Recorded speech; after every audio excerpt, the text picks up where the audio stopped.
Hello, hello, hello.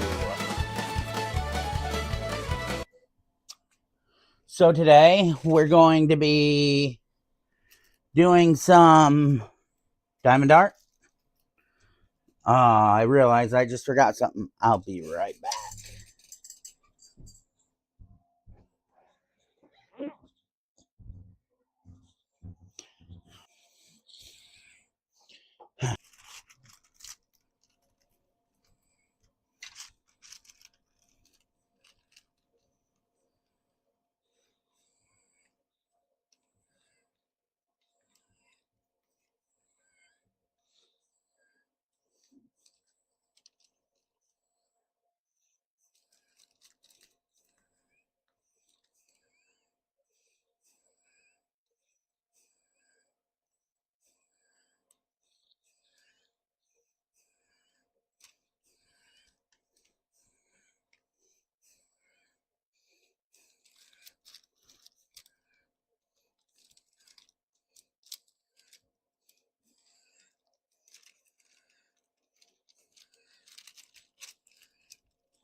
So for today, diamond art, Hogwarts Crest.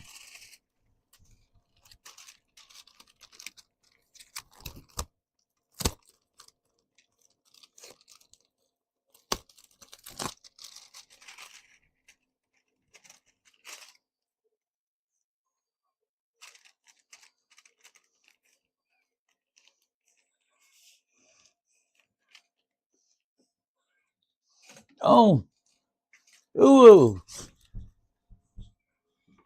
Ah.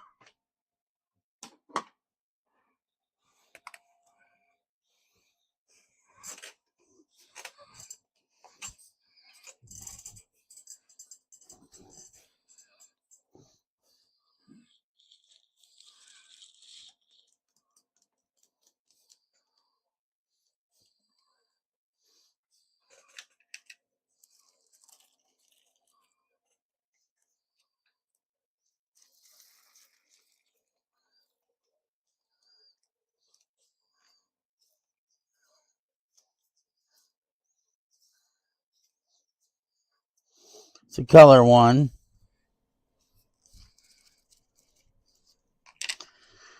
So that color, we're going to mark as done. I think it's done. If it's not, I can always pull it back out.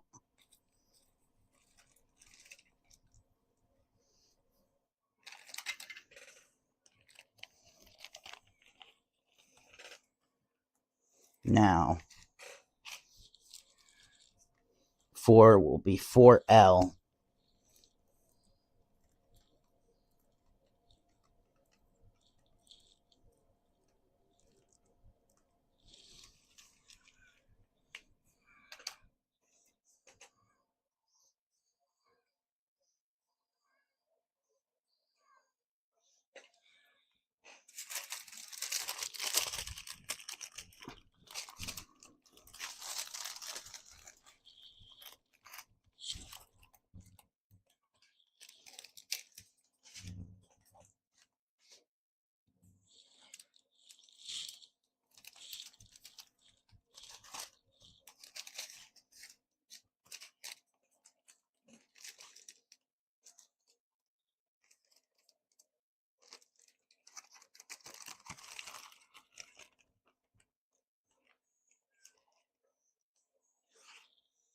Where'd my...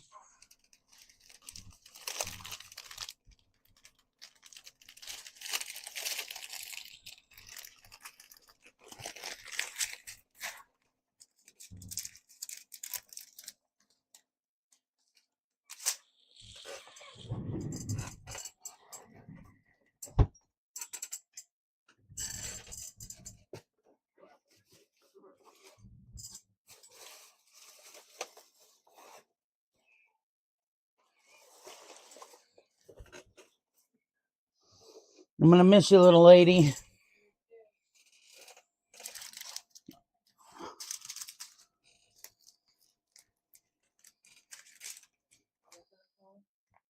Yeah. Is it just not part of it? Like part of the strands that you have, or did you cut it off? I think I must have cut it off. I don't remember cutting it off. And it doesn't make sense because I thought I was in the middle of a color.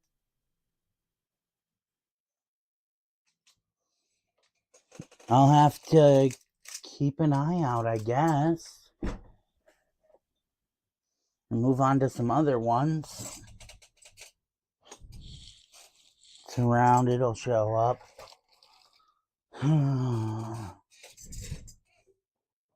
That's a pain in the batoosk. No. Actually, I'm thinking it might be.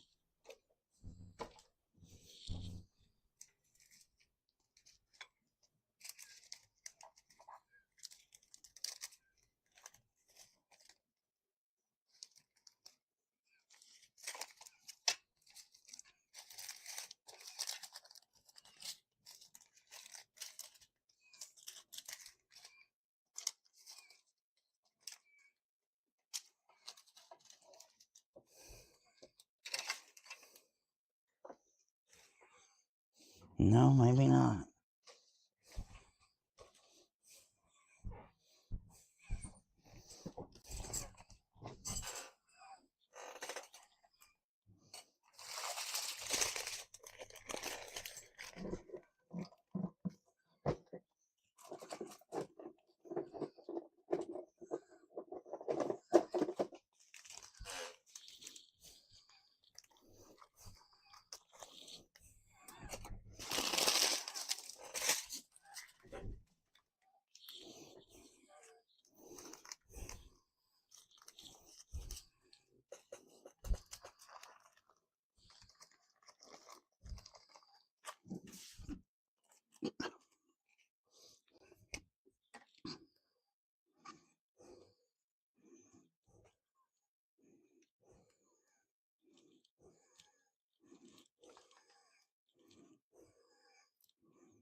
Ah.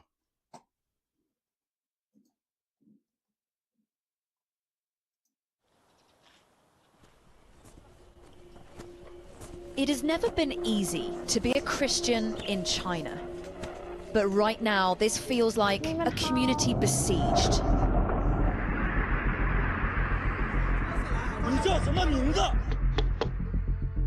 Theirs is a story of pain and persistence. He took my husband into prison. one that the state, we're pretty aware we're already being watched and followed as well. makes difficult to tell.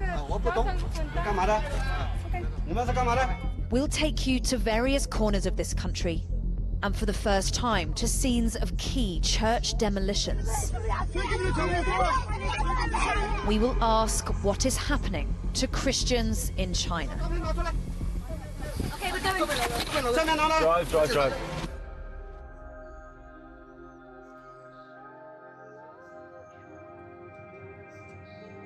We can't tell you exactly where this journey begins. It is safe only to say that we're in Thailand.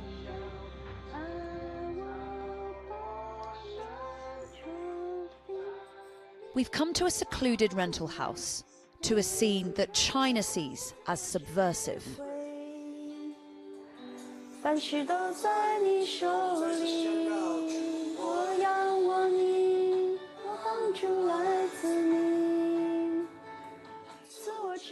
What you're looking at is a rare thing to be able to film and document. An underground religion, a persecuted church pushing on.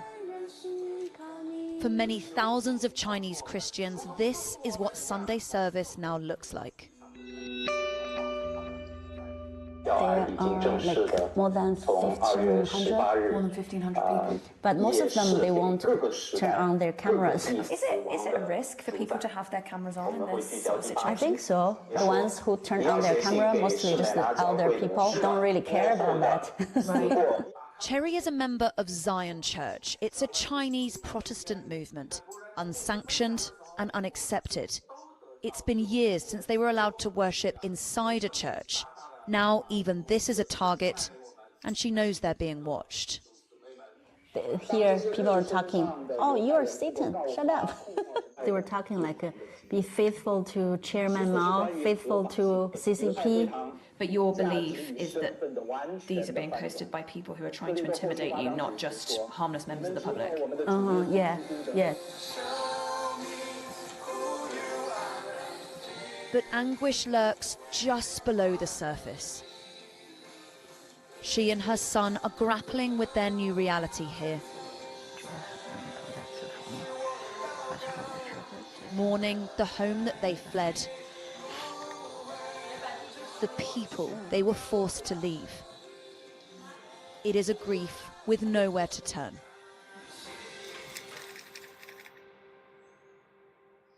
That's in Beijing, a cafeteria. I said, why don't we have a date? Most of all, she misses her husband. He's a pastor in the Zion Church. But Gao Yingjia was one of 18 church leaders arrested in October. He was feeling really tired by then. He's since been charged with fraud. He and others remain in detention. I think they came around 2 a.m. We heard the hard knock on the door. So me and my husband put on clothes and they came downstairs. They I'm showed moving. a piece of paper. Moving and Took grooving. my husband away. What was it like? Yeah, I was really I think it needs to. terrified Oh, yeah, as that's a better. Christian in China. When There we knew go, now. there would be Yep, a the whole risk, thing's but you in can never view. say that you are fully prepared for this. We just don't understand why the government want to shut down the church. Cherry was warned she could be next. To protect her son, she bought a ticket and fled. How about your son? How is he now, and how has this last few months been for him? Before we left, my son started to having nightmares. He said, "Mom, will they take you away in prison as well?" He got really frustrated and he cried a lot. "Mom, I really miss Beijing. I miss my home." Actually, in my heart, I said, it's the same for me. I just really want to go home, go back to the normal life. But I knew at the moment we couldn't go back.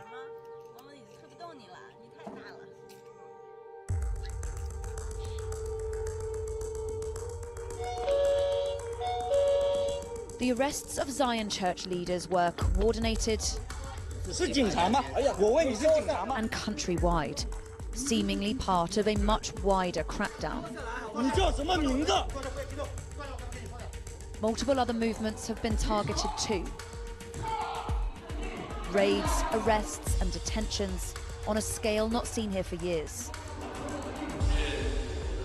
There are tens of millions of Christians in China. Officially, they can only worship at churches affiliated and overseen by the state. And while many do, others refuse and are targets. Unregistered movements are forced underground and are known as house churches. They usually want to worship independent from the state and its rules. And that is a problem here.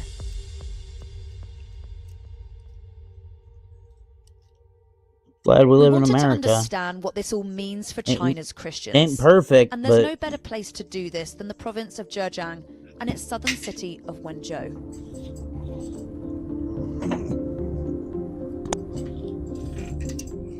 This area is sometimes called the Jerusalem of China. By some estimates, 15% of people here are Christian, and it shows. But if China says religious freedom is protected, then what is allowed, and what does that look like? Looks like they still got their Christmas decorations up. We start at a church with an interesting story. So the sign says welcome, it's closed up. They've actually still got their Christmas tree up, and we're shooting this at the beginning of June.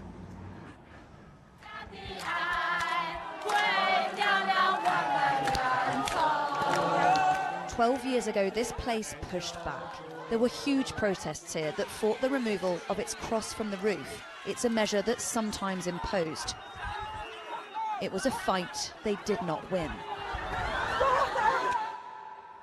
Today, it's an example of a registered church that abides by the rules. A national flag, CCTV, and total obedience to the state. Defiance paused, survival prioritized. 座位有1200多个座位吧，一般主日数聚会吧，也就300-400人。 Suli Chan has worked here for nearly 25 years. He gives a sense of a healthy community, but one that knows it treads a fine line. 他那个十字架那个情况，当时那个也是挺严重的，保护那个人大概那天晚上有好几百吧，这1000全是人。 前前后团是人，挺多的，就这个样，那挺害怕的。 Does the church feel like it has to be careful to obey the rules, though? Do you think the government are watching what's happening here? 那你不给他们这个唱反调就不会的。他经常有来坐在我们后面听到，也经常来正经我，是这个样，也挺好的呢。 But we're interrupted by a timely demonstration of just how closely they're watched. 你好，你好，你好，你好，你好，你好，你怎么样？这是我们村里面村委书记。 This is the party secretary, he tells me. We've been inside for less than 10 minutes. We have no idea how they knew we were here. The authorities are calling him, and it's time that we left. And this experience was not a one-off. At another church known for its government approval.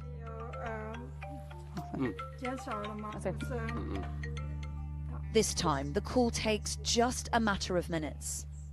喂，刚才哦，他政府里知道你们过来，所以他呢叫这里教会的那个负责人有点怕，他意思说叫你们早点回去。 We've just been here a couple of minutes talking to the pastor. There's a real sense the government know we're here, and they're getting quite nervous and they're asking us to leave.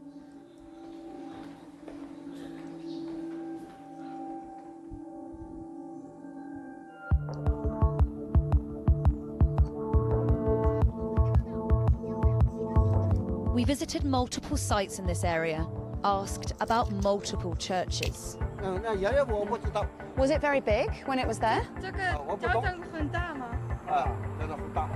Before, were there more? Were there more churches in town before? 很多。你怎么样? Oh, no.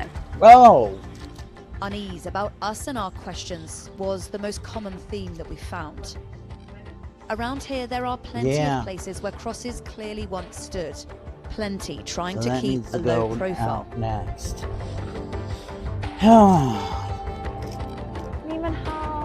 Plenty others were just too anxious to talk. Here, they simply said, these times are too sensitive. Another threat hanging over this place is church demolition. Not common, but it happens. This enormous structure, one prominent example from 2014, authorities said due to building code violations. And here, more recently, the church appears to be part of a whole area cleared.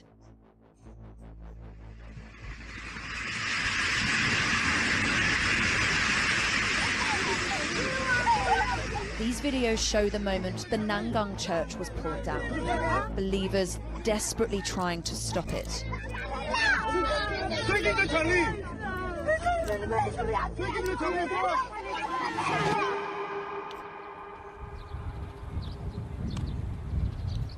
Today, there is little sign it was ever there. An old people's home looks over the site. One woman tells us that a church used to be here. Another quickly tells her to be quiet. But next door we do find this, a temporary replacement, we're told. It's unclear when the new church will be built. For now, it feels like a downgrade. The overriding impression you get from being here and speaking to people in these communities is just this deep sense of nervousness, the feeling that just one step out of line could have really dire consequences. And we know that lots of churches that have been targeted in the recent crackdowns have opted to keep as low a profile as possible. So it is hard to chart just how widespread this has been. But what feels certain is that the space here to operate and worship in a way that is meaningfully independent from the Chinese Communist Party feels to have dramatically narrowed, perhaps gone altogether. So ever present is the state paranoia about any group it does not control.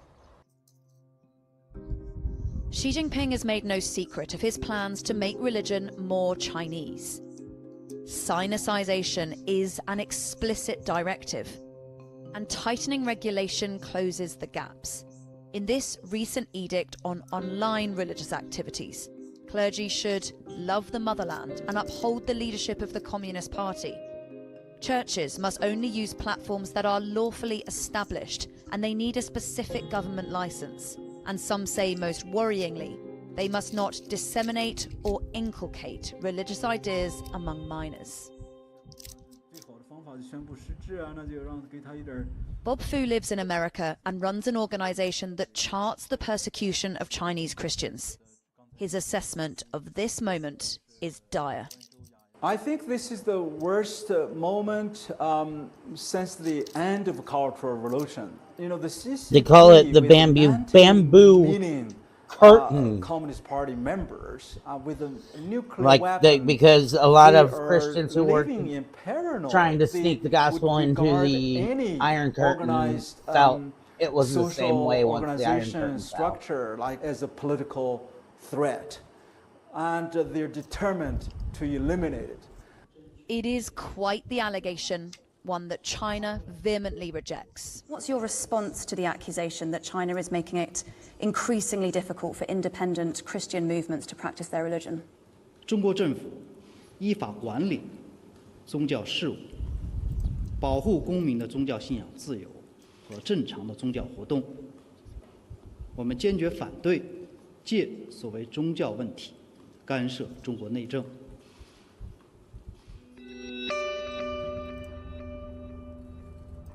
Back in the Wenzhou area, we have one final stop. So this morning we've taken quite a long drive, and we've done that just to make sure that the authorities here aren't following us, aren't trailing us, and don't know that we're here. And we've done that because we're headed to what we think is going to be quite a contentious site. It's a place where, up until just a few weeks ago, there was a church, and it was a church where the elders were actively standing up to the authorities. The town of Yayang knows the cost of defying the diktats. This was it in December.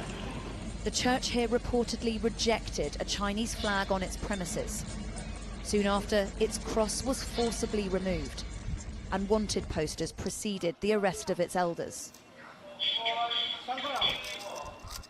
When we arrive in Yayang, at first it feels very business as usual, but it is not. In no time at all, it becomes clear we're being trailed. It takes us a moment to find it, but this is what they do not want us to see. the site where the church once stood, now flattened. So the site where this church was taken down is literally just up here. There's lots of police. We're pretty aware we're already being watched and followed as well. Extreme measures were taken to prevent locals filming what happened here. We were no exception. Yeah, they're coming up to us now. Okay. They're in the car? No, they jump in the back.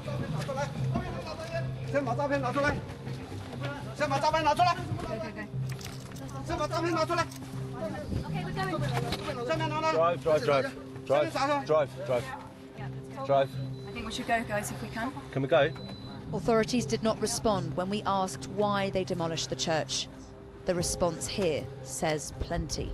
As we got back in our car, it's now being surrounded by probably half a dozen people, and we're not being allowed to leave. It is the clearest demonstration of how sensitive this has become.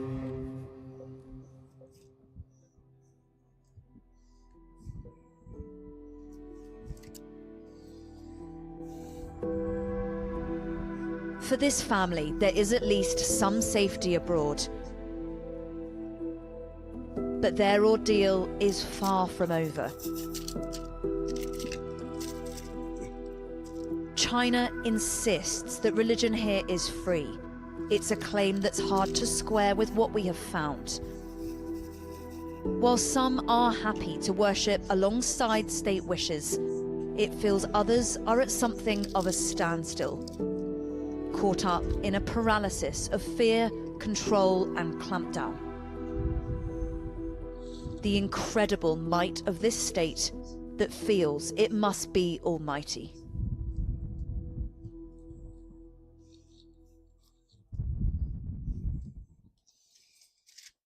That was Sky News, by the way. That wasn't even like some Christian broadcasting network or anything. What if Obi-Wan fell asleep on the way to Mustafar? I know this concept is a bit funny, but I did it with Anakin in the Jedi Council chambers a while back, and it was fun, so let's do it again with Obi-Wan. Our story begins on Coruscant, as Padme Amidala's Royal Naboo starship is rising into the sky as the course for Mustafar is set.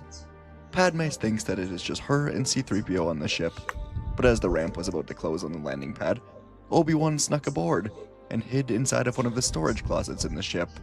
Obi-Wan had a mission. He was to find and defeat Anakin Skywalker, the new apprentice to Sidious. All of this was emotionally draining for Obi-Wan. In just a matter of days, his best friend, his brother, has fallen to the dark side, helped the Sith to wipe out the entire Order, aside from him and Yoda, as far as Obi-Wan knew. And as Obi-Wan sat down in this closet inside of the ship, he felt the cool air from the vents and the smooth feeling of hyperspace as his eyes began to close. Obi-Wan realized that he hasn't really slept at all since returning to Coruscant to rescue Palpatine and Dooku. Every night, he has tossed and turned in bed, feeling the ever-changing currents of the Force, knowing that the war has come to an end. He's been trying to balance his duty to the Council with his friendship with Anakin, and clearly, he did not do enough to keep Anakin in the light. And then, when Anakin was in need of him most, Obi-Wan was sent off to Utapau. He was there when Anakin fell into the dark. He should have been with him. He could have stopped it.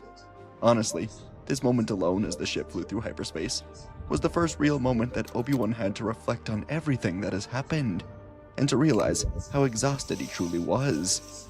And, knowing that he was going to need his energy for the coming fight with Anakin, Obi-Wan closed his eyes, allowing sleep to find him.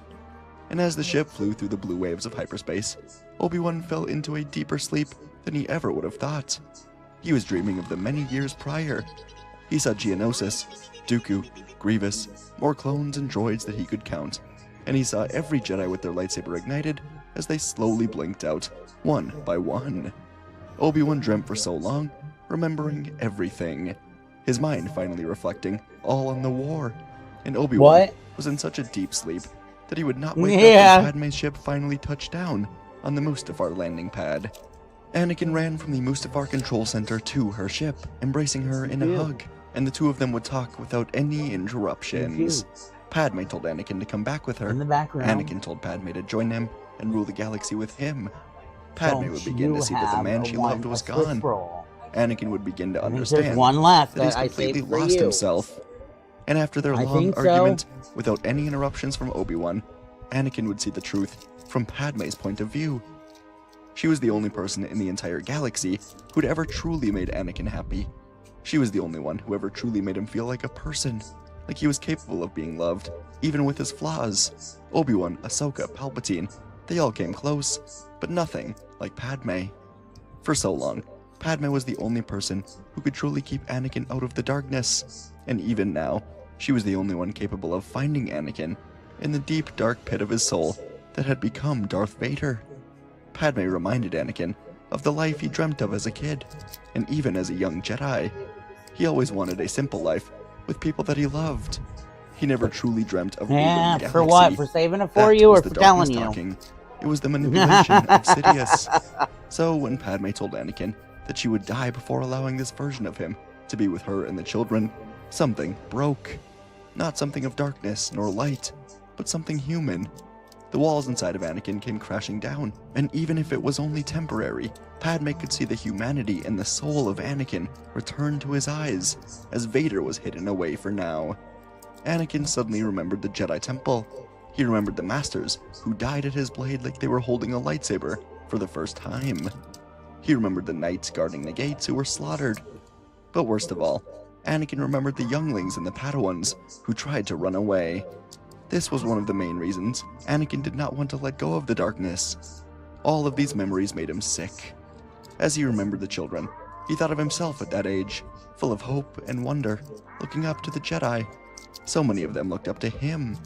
Anakin felt like he was going to Rain faint, expected. and Padme said they need to leave. But Anakin said, not yet. He has to try and make this right. In the control center, there is a communications table that can broadcast messages to the Galactic Senate. Anakin told Padme that he will record a message for the Senate. He will expose the truth about Palpatine and the war. And then, the two of them can disappear into the galaxy to begin their new life with their child.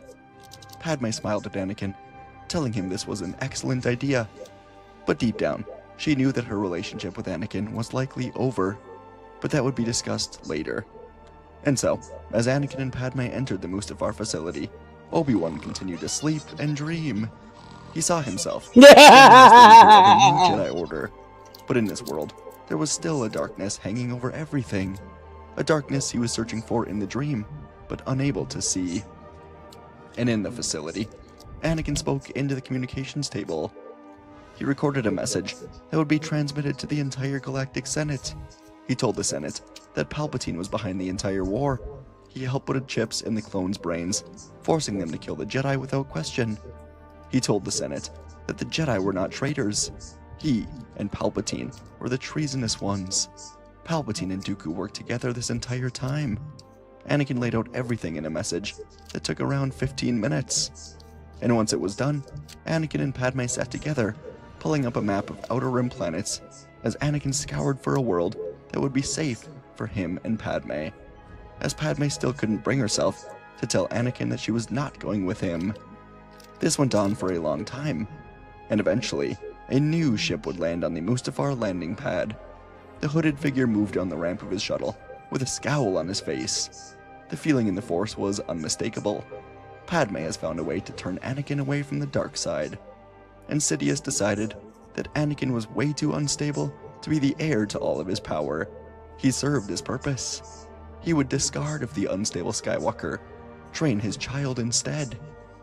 And so, Sidious turned to Padme's ship, using the Force to lift it into the air and then throw it off of the landing pad towards the lava. There would be no escape for them. The ship fell over the edge, and Sidious turned towards the facility. Inside of it, Anakin and Padme heard the creaking of the ship through the Force, and they heard it slide over the edge towards the lava. Sidious was here. He managed to bypass the security systems. Anakin grabbed his lightsaber, and he told Padme to hide. He will handle this. And meanwhile, down below the landing pad, Obi-Wan finally jolted awake as the Naboo ship crashed into the lava.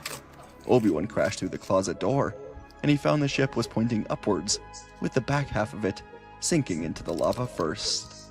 C-3PO was in the ship, panicking about how this would only happen to him, and Obi-Wan pulled him up with the Force, before using the Force to break the window at the front of the ship.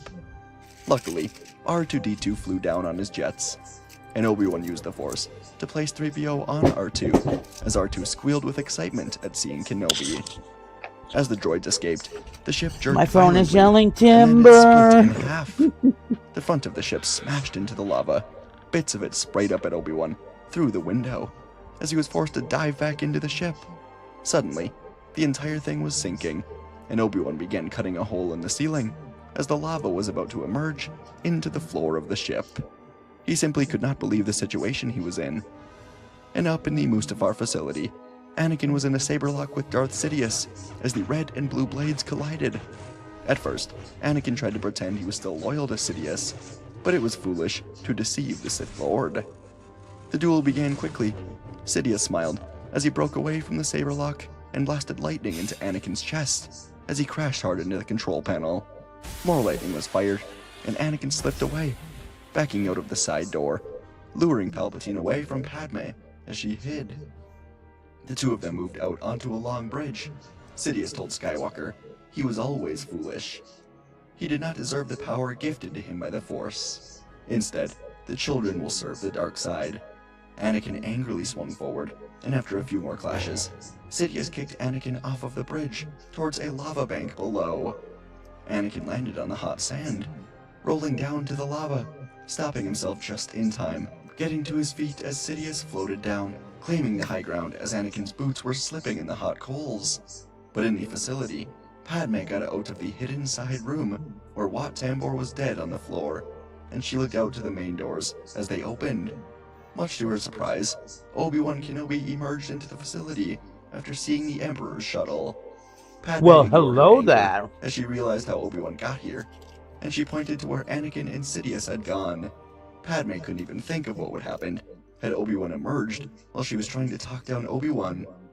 And meanwhile, down on the lava banks, Sidious was blasting more lightning at Anakin as his boots continued to slide down the final steps of the hot coals. He was inches from the lava. He could feel the heat. Bursts of it were spraying up towards his legs. And his conflict between light and dark was more of a weakness than a strength in this moment, as he didn't know how to fully balance or harness it. But then, out of the corner of his eye, Anakin saw something he couldn't have imagined. Obi-Wan appeared out of nowhere, leaping down to the sand. Anakin did his best not to draw attention to him, and he took a risk. Anakin pretended that his lightsaber was knocked out of his hands, and the lightning would hit him in the chest as he fell to his knees. The lightning crawled across his body, and Anakin allowed it, because he knew it would take Sidious's focus away. Sidious used both hands to pour more lightning into Anakin, burning him, taking his time before killing him. And he sent someone approaching at the last possible moment. Sidious ceased the lightning, pulling out his red saber to block a swing from Obi-Wan Kenobi, as Kenobi locked sabers with him.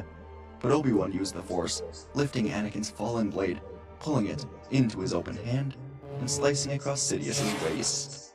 The Dark Lord gasped, and then fell in two pieces towards the lava. His legs rolled right into the lava, and his waist fell towards it enough for his clothes and skin to catch on fire. Obi-Wan climbed down, helping Anakin up as they looked down at the screaming, burning Sith Lord. In his final moments, Sidious was trying to claw his way up, cursing the two Jedi, but he was defeated. Skywalker and Kenobi would ensure that he died today. But upon returning, Anakin would learn what he already suspected deep down. Padme could not be with him. At least not right now. Anakin had to find himself, truly find himself, and he must try and atone for his horrible deeds in the Jedi Temple. Flashing through Obi-Wan this. had no words for Anakin, and seeing both his best friend and his wife like this helped Anakin see the sobering truth. He thought of Ahsoka, how she likely died to Rex as Rex went through the mental anguish of Order 66, and it brought him too much pain. In the end, Anakin would be left alone on Mustafar with the Separatist shuttle, as Padme and Obi-Wan departed the world in Palpatine's shuttle to deliver Anakin's recorded message to the Senate in person. And so, as Padme and Obi-Wan returned to Coruscant, the galaxy would pause its Imperial reform, as the Senate was gathered in an emergency session once more. Many of them truly believed You that the can't Jedi just were duck evil, like that. and the Empire was the Love path you. to galactic Have fun with security. your SP. But Padme stood before them with Obi-Wan, and she played the confession recorded on Mustafar. Anakin was the most famous Jedi, all except Palpatine. Everyone knew his face, and as his recording broadcasted outward, the truth poured through the Senate chamber. And as chaos ensued, Padme would not allow the Senate to collapse into panic. She was helping to guide them forward, as Bail Organa was chosen as the new Chancellor. The Empire was still young enough to be broken apart, and Bail made it his first mission to dismantle emergency laws and begin investigations into Palpatine's loyalists, military and political, including Mas Amedda and Tarkin. But the Jedi were not so easily repaired. Obi-Wan would become the Grand Master of an order that barely existed anymore, all thanks to Yoda's blessing. Yoda became a distant, quiet guide who was offering wisdom from the edge of the order. The Temple of Coruscant was left behind, and it became a community center. The old council chambers were public hearing rooms for citizens of the lower levels, speaking to senators and Reconstruction leaders. The training halls were schools for children who'd lost homes during the war.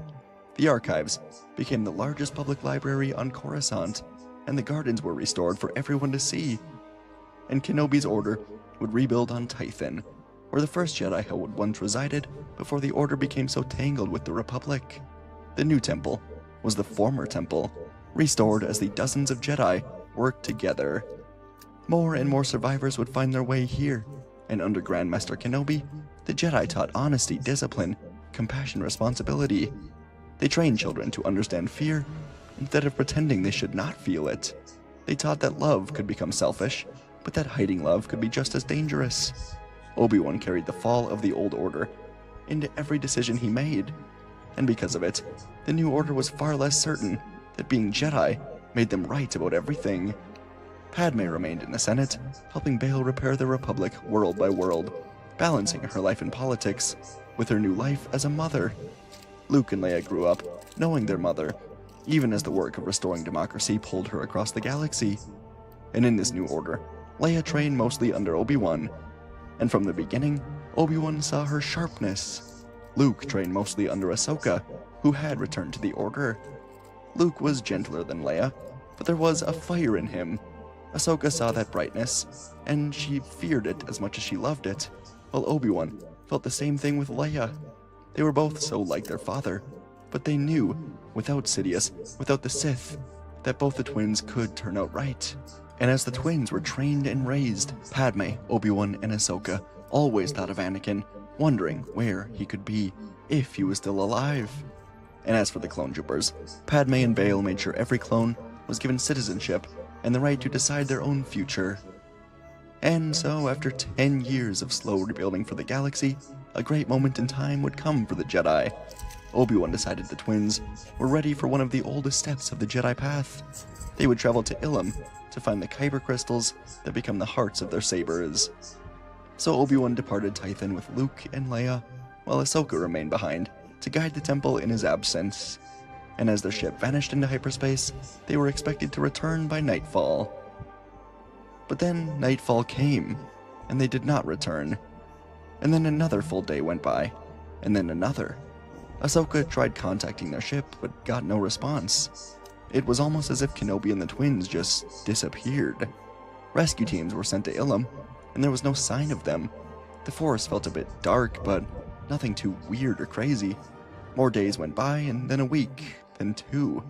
And soon, dire measures had to be taken to find out what has happened to Kenobi and the twins. Ahsoka would set out on a long journey, and on a remote world where the Force was extremely strong, Ahsoka would find Anakin Skywalker after a month of searching. He was in deep meditation, and Anakin opened his eyes as she approached. For the first 5 years after Mustafar, Anakin had moved from world to world as he tried to be a better person.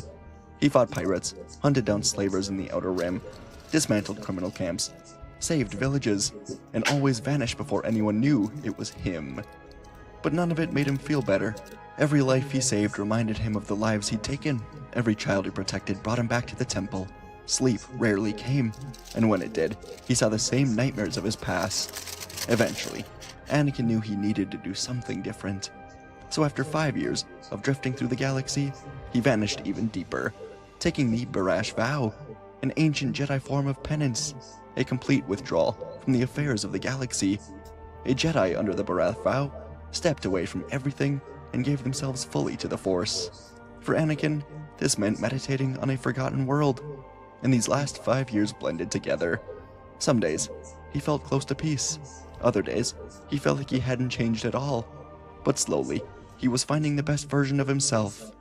And by the 10th year, Anakin opened his eyes to see a familiar face for the first time since his exile, as Ahsoka told him about the disappearance, saying they need his help. And as Anakin and Ahsoka's ship dropped out of hyperspace over Ilum, the frozen world looked exactly as it always had. But as the ship broke through the atmosphere, both Anakin and Ahsoka could feel the same wrongness in the Force. It was stronger now, as if something was awakening with Anakin here. It was not the cold peace of Ilum. It was something else. Something that had been hidden so deeply that generations of Jedi had walked above it without ever knowing the truth. It was long forgotten that the ancient Jedi on Ilum had not been built only to guide younglings to their crystals. It had once been built as a seal. Far below the crystal caves, there was a Sith base from an age before the Republic, a place where dark-side priests had once tried to trap the souls of their enemies between life and death. The Jedi had defeated them and built their temple over the wound, but instead of destroying the shrine, they sealed it, thinking the light above would be enough to hold back the darkness below.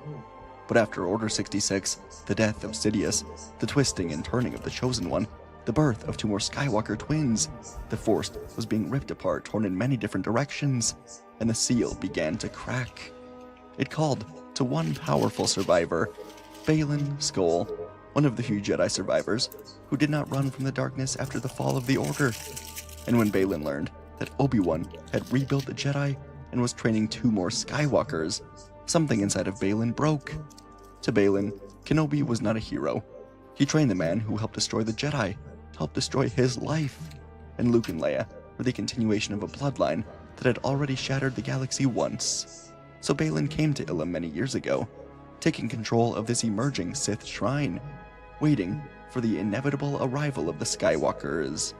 Baylan turned it into a prison beneath the ice, but he did not destroy Kenobi or the twins when they arrived. Death was too simple. Baylan believed death would only release them into the Force, where they could still become guides for the next generation. And most importantly, they could call out through the Force just enough to lure the one man Baylan truly wanted to kill, if he was still alive, Anakin Skywalker. And deep below the ice, Obi-Wan was trapped inside of a prison, made up of black stone, frozen kyber, and the dark side of the Force itself, hidden deep beneath Ilum. Hallways were shifting into the Jedi Temple in Kenobi's mind. The sound of clone boots echoed through the dark, and every time Obi-Wan opened his eyes, he was back on Coruscant, watching the Jedi fall. Every time he tried to save them, the prison twisted, and the memory forced him to fail a new way. Somewhere else in the shrine, Luke and Leia were kept apart, each trapped in a crystal chamber, where the prison showed them pieces of a history they were too young to understand. Baylan allowed them to survive for now, but only because their living power strengthened the prison, and their fear kept the signal open, waiting for Skywalker. And when he finally felt Skywalker land on Ilum, Baylan knew the prison had done what he wanted it to. And so, as Anakin and Ahsoka moved across the ice, the floor beneath them would split open. The hidden entrance to the prison reopened. Anakin and Ahsoka fell through the ancient doorway, landing inside of this Sith prison. Before Ahsoka could even get to her feet, Baylan Skoll emerged from the shadows, red blade igniting as the prison fed its power into him. And he attacked Skywalker, the man he blamed for the fall of himself and the entire Order. Baylan attacked with every swing, heavy with years of anger, judgment, and new power. Anakin met him with his own saber, twisting away as their blades crashed through frozen pillars. Baylan fought to destroy Skywalker, and then he planned to kill Kenobi and the children to ensure no Skywalker could rise again. As the duel tore through the chamber, Ahsoka ran deeper into the prison as she saw flashes of her own memories. It's interesting they used Baylan. The clones firing at her. But she pushed through it, until finally she reached the inner cells. Obi-Wan was trapped in a chamber of ice, hands pressed against the frozen walls, as the temple burned again in his memories. Luke and Leia were held in separate crystal cells nearby, as they tried to reach one another through the Force. Ahsoka cut into the first cell, and Obi-Wan nearly collapsed from the weight of everything. But he knew someone would find him, and he'd fought off the weight of it for long enough. Together, Ahsoka and Obi-Wan broke through the twin cells, freeing Luke and Leia. They ran back to the entrance when Baylan drove Anakin backwards with a powerful swing. The Darkside prison wanted to close again to trap everyone, and Baylan raised his blade to end the duel. But Anakin, now seeing his twins, reached deeper than he ever had before. He felt the darkness inside of him, but he combined it with the light, accepting the rage, grief, love, guilt, and the light, as he held every broken piece of himself, without letting any single bit of it rule him. The Force exploded around him as true balance. A balance that he hadn't been able to find in the fight against Sidious, but one he now could master. He pushed Baylan away, then he reached his hands out into the walls and the ceiling. Ahsoka, Obi-Wan, Luke, and Leia felt the path open ahead of them. They ran forward as the frozen halls collapsed behind them. In the center of the prison, Anakin held Baylan in place as the dark crystal ceiling came down above them. Baylan tried to pull away, but Anakin would not let him escape. And as the others burst out through the ice, the entire Ilum Temple collapsed into the prison below, crushing Baylan and Anakin, as Anakin gave everything he had left, so Obi-Wan, Ahsoka, Luke, and Leia could live. 10 years later, Obi-Wan's hair had grown a bit gray, as the new Jedi Order continued to grow around him. Ahsoka remained one of the Order's greatest masters, while Luke and Leia were two of the brightest knights the galaxy had seen. Luke carried his father's hope without his hunger for control. Leia carried her mother's fire with calm discipline. Obi-Wan had spent years teaching both of them, and Padme continued to help lead the Republic, and the galaxy was thriving again. Every year, the twins would venture to Ilum to remember the father they never knew. And sometimes, when Luke and Leia stood together on this world, they could feel a presence in the Force watching over them, simply at peace, knowing that his children have I a free will life be that he right never back. had. And folks, that is our story for today. One that, it's a silly concept, but one I saw recommended a few times. It's, obviously Obi-Wan would never fall asleep. But yeah, I did it with What If Anakin Fell Asleep before going to confront Windu and Palpatine, and I thought it turned out fun, and I thought this one turned out fun. The main thing in this story is, Anakin, just him and Padme are able to talk, and I usually don't opt to turn Anakin back to the light, but in this one I did, at least for the most part, just because I wanted to kind of go down that path. And then after Palpatine's death, I always struggle with what to do with Anakin, because he, killed the younglings. Can't really bring him back to be just the hero of the story. So I wanted to have him take 10 years to kind of have to find himself, and then when he finally does find that balance, it results in a sacrifice. So I thought it was fun and cool to kind of do something that goes just beyond Palpatine's death. So appreciate you guys. Let me know what you thought. Shout out Baylan Skull. Shout out Ray Stevenson. Rest in peace. And I appreciate you all. And I hope to see you in the next video. Our story begins on Coruscant as Anakin Skywalker is set to escort Padme Amidala back to Naboo after the Battle of Geonosis. Padme was set to go and address her people now that war was upon them.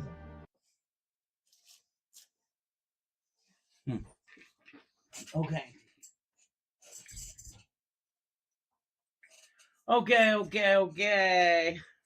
And Anakin remained on as her Jedi security escort for just a bit longer.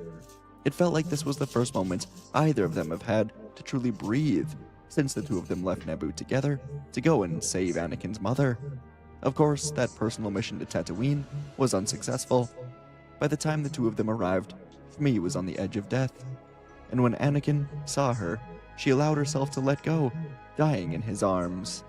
Padme was not there when she died, and so she was not there to witness the horrors of what came next. She could only imagine it. Anakin obviously did not exactly dive into the specific details of what he did in those Tatooine sands. But as they were preparing for their departure to Naboo, both Padme and Anakin were set on one thing. They wanted to get married, despite the complications it would bring for both of them. They loved each other. It was hard to explain, but neither of them have ever felt such a connection in their lives. Their differences seemed to bring them closer, and they seemed to make each other better. But Padme couldn't get the thought of the Tatooine massacre out of her mind, obviously. And so, she told Anakin that she would only marry him if he confessed to Obi-Wan the truth of what he has done. When Anakin heard this, he felt a bit of relief, actually. In all honesty, what he did on Tatooine was eating him alive, tearing him apart from the inside out. He needed, desperately, to tell someone the full truth of what he had done. He couldn't tell Padme. It was too harsh, too violent, too much of a look into who Anakin was in the deepest core of himself. It was something Anakin wanted to deny from himself, but it was so real.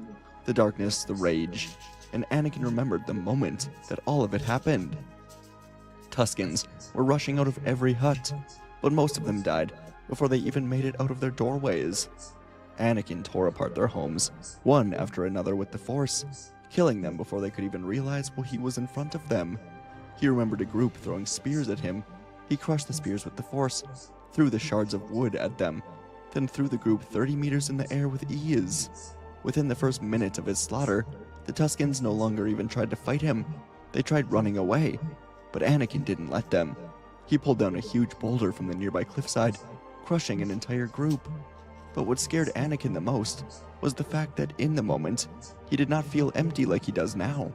He felt energy and strength like he never had before. He felt full of force, power, life. He felt unstoppable. And then it was over in the blink of an eye.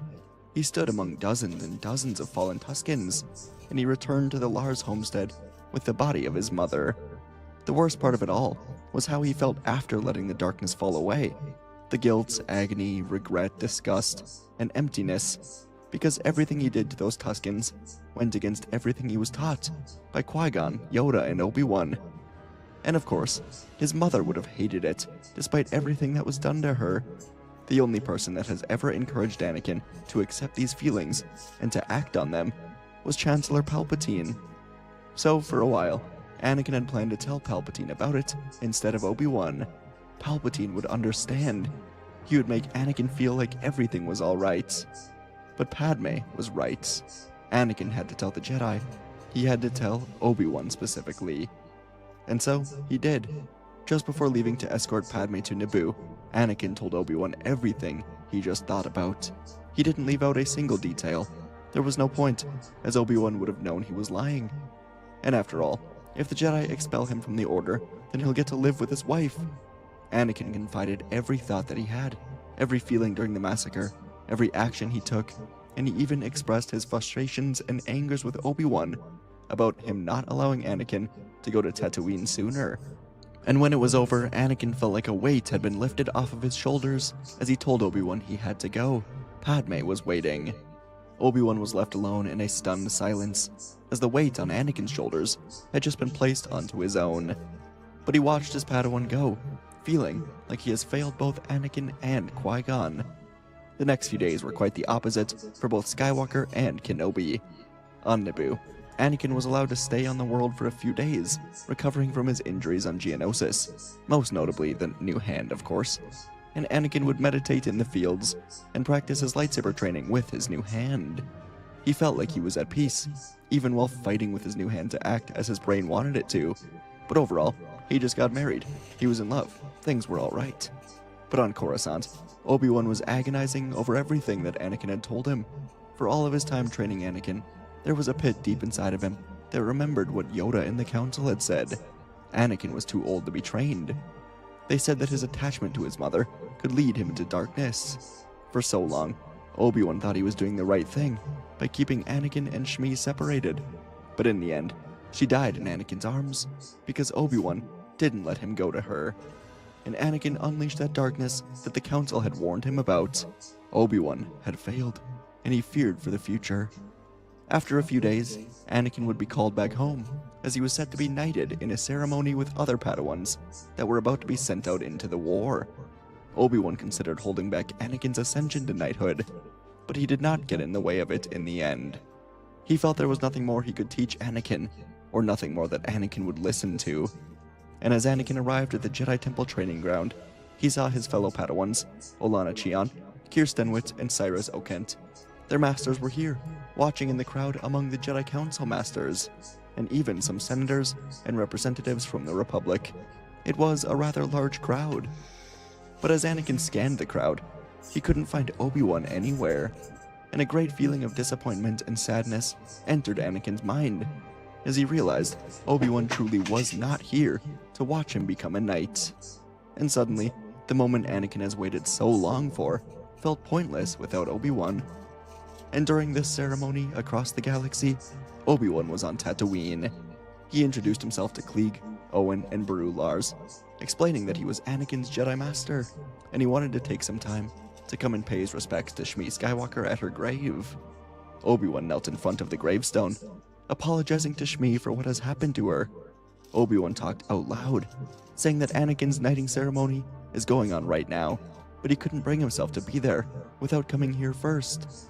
He had to come to Tatooine and just see everything for himself, and he truly could not face Anakin right now, not without seeing everything that he's done on Tatooine.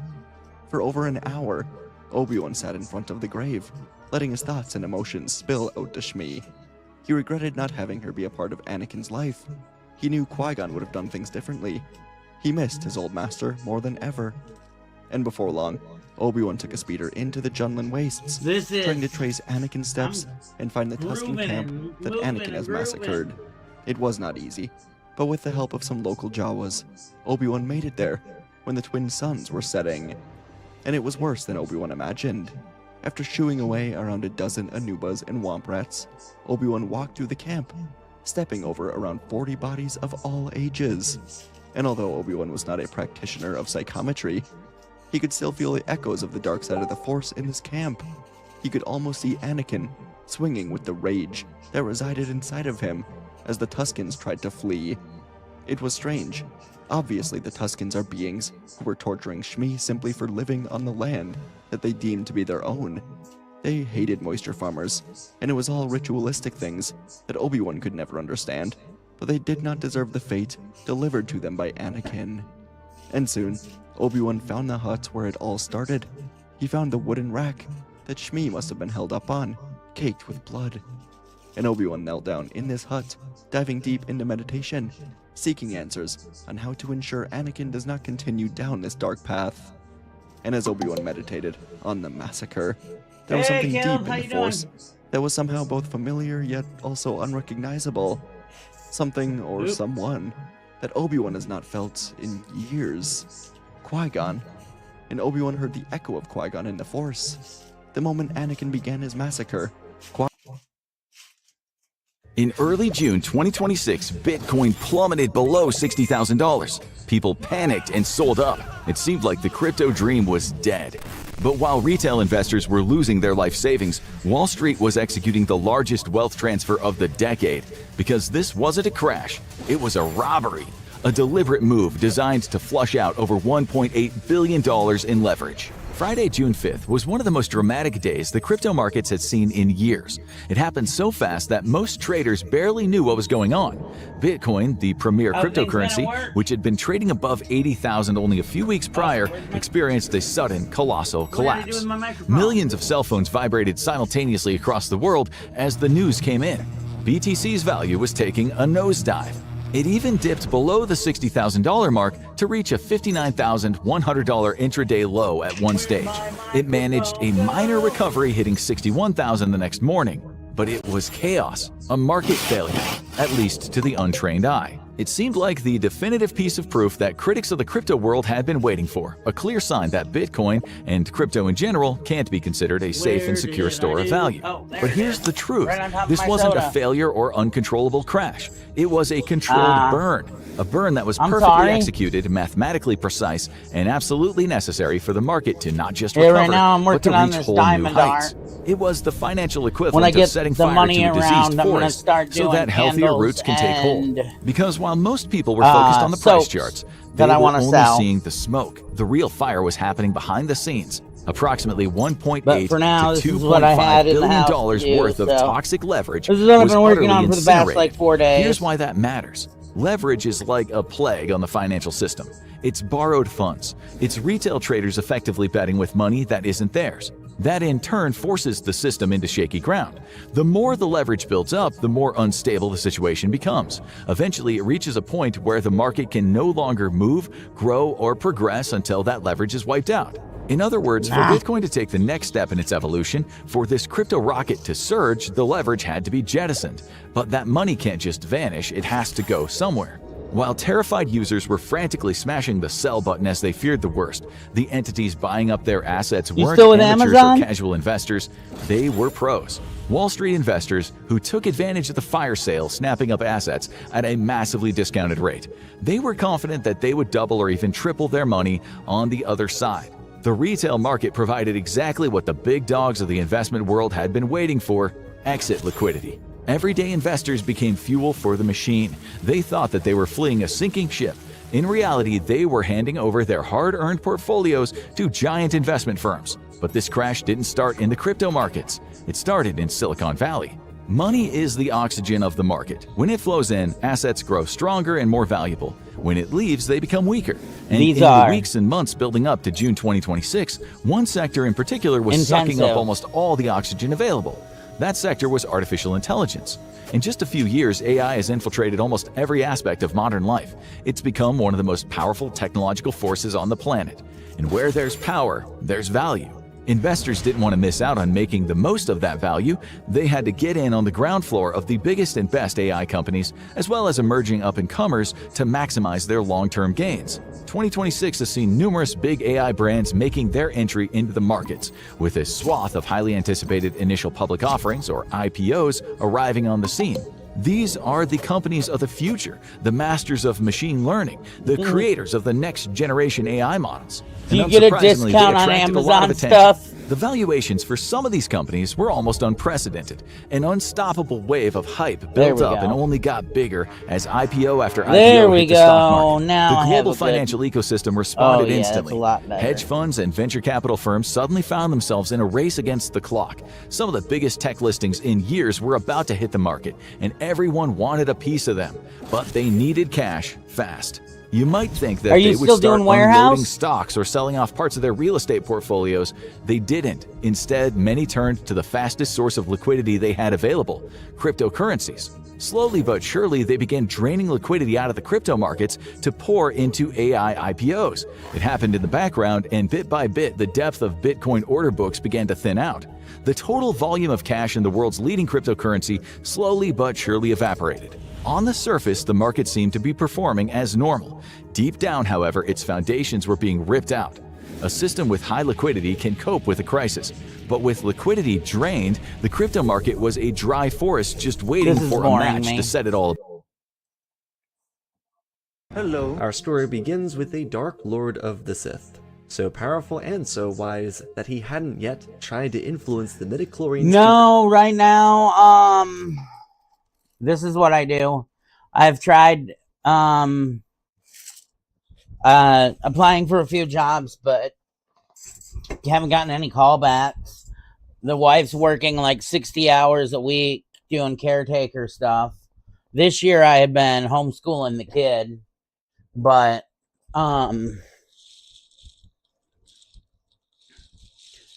yeah, we just ended up having, the reason I don't have any projects but what was already in the house to do is because we just had to put out $800 on our car. Ugh. We stopped doing DoorDash because it was too expensive on our car.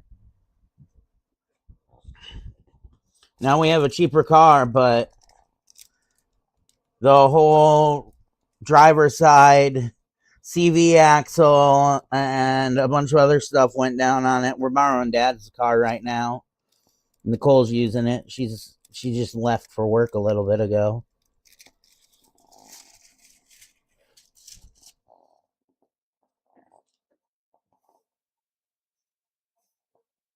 Great life. Darth Plagueis sat But beside yeah, his young 27-year-old I mostly do art, and I've been homeschooling the young kid. ambassador of Naboo, worked I'm hoping on to behalf find of some work. Senator Vidar Kim of the same system. But between the open-minded Vidar Kim and the foolish King Bon Topolo sat at least a Chief little. Palpatine, It would be heir nice to Cossigna Palpatine's to have a little money massive coming in. estate, and survivor of a family accident that claimed everyone's life but his own. Sidious was just coming off a string of election losses that could have propelled him deeper into the Senate, leaving his Sith master with more questions than answers about his student. Plagueis brought Palpatine under his wing at the age of 17. The youthful Sheev willingly killed his family in a fit of rage and became a Sith apprentice. But their story of hiding in the shadows and trying to build a political career off of Palpatine wasn't going as well as Plagueis would have hoped. The Moon banker, Hago Damask II, was trying to accomplish too many things at once. Darth we're Vader's over by great you Sith guys. plan Do you know was the at Flats its of Douglas? culmination. After nearly 1,000 years, it was time that they act, and yet they had little to no results. After the death of Plagueis' instructor, Darth Tenebrous, the Moon Sith adopted the idea of forcing an apprentice deep into the structure of the Republic.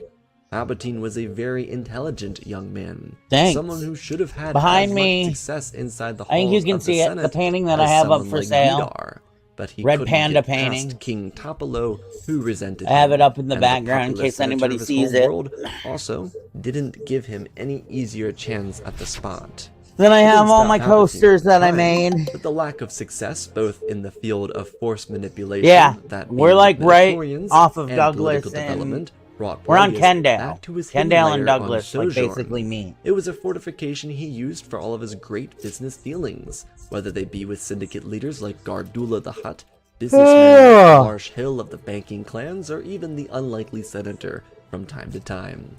There were no guests here after Palpatine's most recent election loss. Plagueis walked around his lair, alone, pacing from side to side and speaking to a husk of skin that used to be known as Darth Venomous. After killing his master on Muldemnik, Tenebrous' secret apprentice, named Venomous, attempted to kill Plagueis, losing rather It's because rapidly there's a and lot of becoming an plastic on it. experimental tool in the This is the process. area that's not There got were so plastic many cover in aspects it of the great plan right that now, and that's Plagueis why it's a little frequently clear. operated on.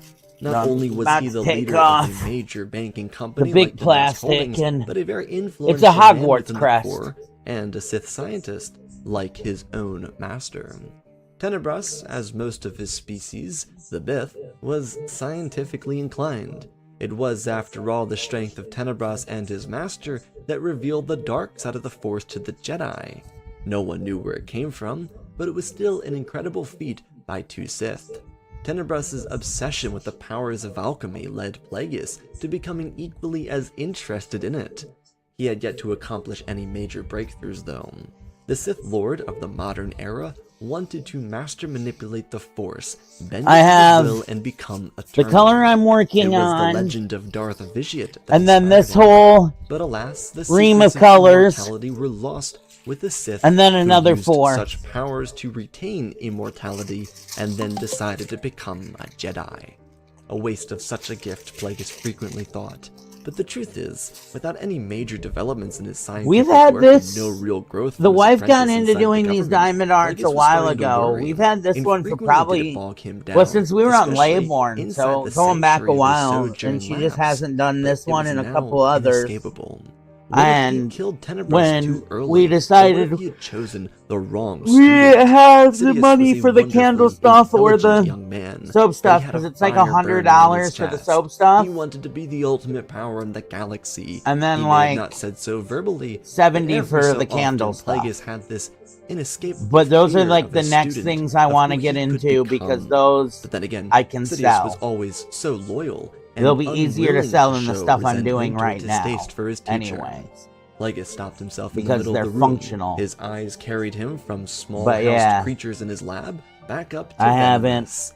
He spoke to the Sith experiment like an old friend. We asking haven't him gotten, as what far he as I would know, do. let me check. They I were don't both think we've gotten any sales on our Etsy store yet. Bloop, bloop, bloop, bloop, bloop, bloop.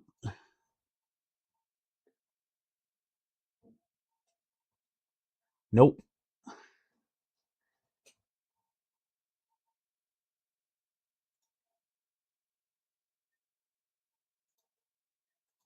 Sith, were they not? Everything was so right yet so close to failing, it seemed. He didn't want to be the failure of the Bainite lineage, a millennium of talent and mastery. Falling apart on him? He couldn't fathom that. Then something pulled Plagueis' attention elsewhere, to a beaming holocron across the room. It was a relic of Tulak Hord, one of the great ancient Sith. He ruled almost 6,000 years ago from this very moment, a true legend of the Sith religion, a trailblazer for his intelligence and willingness to seek only victory. Plagueis looked at it hard and long. His stance shifted so that he could observe the relic just a little longer. It was the spark to an idea that he had for Does years, it hold up in but your opinion, refused you to think? work on because the Sith had changed. Harry Potter, I mean? No longer were they an empire. His relationship with the Trade Federation was always a little spotty. But now, Plagueis seemed to have the perfect plan to force everything into place, just the way he wanted it. While the plan wasn't an immediate turnaround, it started to really piece together in the weeks and months following the spark that was lit. Plagueis didn't immediately bring it up to his apprentice because the truth is, Sidious and Plagueis operated very differently, and it was a hands-off apprenticeship. There were training regimens, like their trip to Megiddo where Palpatine almost froze to death, but most of everything they did was on their own accord. Hego did his business transactions, and Sheev maintained the political stability of Naboo through his work as an ambassador. I asked, does Thanks to his Harry Potter still hold up, you Plagueis feel? knew of The cloners movies. on two distinct systems, those on Anoth, just west of Mustafar, and those on Kamino, just east of Geonosis. Thanks to his reputation, he was accepted with open arms on Anoth. The Kaminoans weren't as familiarized with his business or his practices, but in their defense, Plagueis didn't go to Geonosis or worlds near Kamino. He did frequently spend time on Mustafar because of their mining operations, which brought him first to Anoth. The Anoth cloners were genuinely very intelligent, but they lacked the experience within their ranks to pull off a large-scale cloning operation successfully. They weren't really protected by the local government either, because Anoth wanted to be seen for pure business practices, and cloning Do the didn't Harry really Potter fit movies under that still hold umbrella. up? There's a reason most cloning operations came from the Outer Rim after all. Regardless, the Kaminoans were more than willing It's been a to minute handle since I've Mask's watched order them. request. At the moment, even though Kamino lacked the public appeal and relations, it had two base locations. Kamino was their home world, and Borovia was their advanced research colony. Plagueis' order, depending on how many credits he could fork over, would actually help them keep the Borovia facilities open. Getting the Kaminoans to complete an order, though, wasn't the challenge of building a clone war in the year 57 BBY. The challenge was forcing a relatively temperate political climate into a galactic conflict. Hego Damask, though, had the answers for that type of question. Instead of relying on his youthful ambassador to do all the dirty work inside the Senate, especially with I didn't see any of the Harry Potter watching films his every in the move, movie theater. Plagueis would micromanage Mom was the so entire against thing. us seeing those. It did mean that he wouldn't be focusing on his alchemic practices, but all the research would remain in place. You might have gone with Hego knew Jordan. he could always go back to it, and he On should one be of the able to last live ones, for but not at me. most another century if he needed to. So patience in his mind was the best approach to his eternal I didn't get into goals. Harry Potter till I With went the south. Kaminoans immediately beginning research, Like, move with south. the specifications provided And by I was like, Hego, the I'll read it. sat in I'll session just after watch it, session see what it's with like. two Mm, very it was important okay. factions, the intergalactic banking clans and the Trade Federation. At many dealings, he sat across from the elder intergalactic banking clans representative, or IGBC representative, Larsh Hill, and now a young board executive known as Newt Gunray. Newt was a product of nepotism. His uncle was a member of the board and died of mysterious causes. Though Newt was never related to the actual death, he did rise in position because of it. Gunray sat there twiddling his fingers anxiously. He had to make a good deal here. The board wanted to maintain a healthy relationship with Damask Holdings, on the off chance that it overthrew the IGBC. Now, of course, Plagueis didn't just come out and tell them he wanted a war. After all, he was directly responsible for the Federation gaining representation inside the Galactic Senate itself. Instead, Plagueis was proposing a defense contract, one that the Federation and IGBC would co-sign. This would assist Hego in creating the appropriate number of battle droids to protect the Republic from approaching threats. The truth is, Hego needed to create a war. This droid army wouldn't be nearly 100 million units strong. It was an enforcement of Republic law, something that would make people miserable for 8 to 10 years while Yeah. the clone army brewed in the process. Additionally, this co-signed agreement wouldn't even be mostly for the droid army, it would actually be for the clones. As Hego learned, creating a clone army of human clones would cost far more than a droid military, but that was after all the point. These clones were going to be humanized, because no one wanted a mechanized protection force. People were taught in school about the old wars, and while the Sith weren't explicitly mentioned, this was because of the Sith that people feared mechanized armies. Hego's plan was quite simple. Now that the Federation had representation inside the Senate, which they were basically begging him for decades, they owed him a massive favor. Plagueis wanted the Trade Federation to create a militarized droid army for the protection of the Republic. They would garner the attention of the Jedi Order, so when you work next, in as allies for the quote-unquote protection of the Galactic Republic from outsiders like the Outer Rim, and then turn the Jedi into enemies of the people in the process. It was a two-step plan to not only villainize the Republic and the Federation, but make the Jedi look as corruptible as both. I The don't Jedi should think have no so. issue joining the Republic on this because, well, they were pushovers. Not by Though Hego did itself. not elaborate I on any think of this. it's He needed like a any other specific fantasy aspect to be kept story. a secret, because It's this just wasn't the manipulation of story. two separate governments. It was the transformation of the Republic into a military state, and the Jedi into their accomplices. Fortunately for Hego Damask, the youthfully eager Newt Gunray signed the paper, basically peer pressuring Larsh Hill into joining him. As the Dark Lord wanted, he was given access to the mutual account shared between the Federation, IGBC, and Damask Holdings for this agreement. By siphoning credits out of the accounts of the other two corporations and distributing them to nice. Why you guys going to not only Dayton? paying off his little clone Family? but blaming random board members of both companies in the process, Hego saved himself a lot of credits. At the same time, Damask continued to get verbally irritated with the banking clans and Federation for their continued neglect of their agreement. The deal wasn't being kept because of their greediest members. Basically, he was paying the entire droid army bill, while the Federation and the IGBC, which were far larger than Damask Holdings, were not. In his quote-unquote frustration, he demanded that they assist him in the funding of the droid armies or he would expose them for falsifying their records on their tax brackets. Hego had everyone right where he wanted them, and they really didn't have any leverage over him. They weren't keeping up their end of the deal in a technical manner, and the only threat they could use against Damask was that he wanted to protect the Republic with an automated military. Of course, they weren't going to be the beneficiaries of that argument because they too signed the agreement. No, they aren't. So the two far Even when they were against it, it was more of a people in church will have a problem with this. We're just not going to do it type deal. Up and sent to Camino.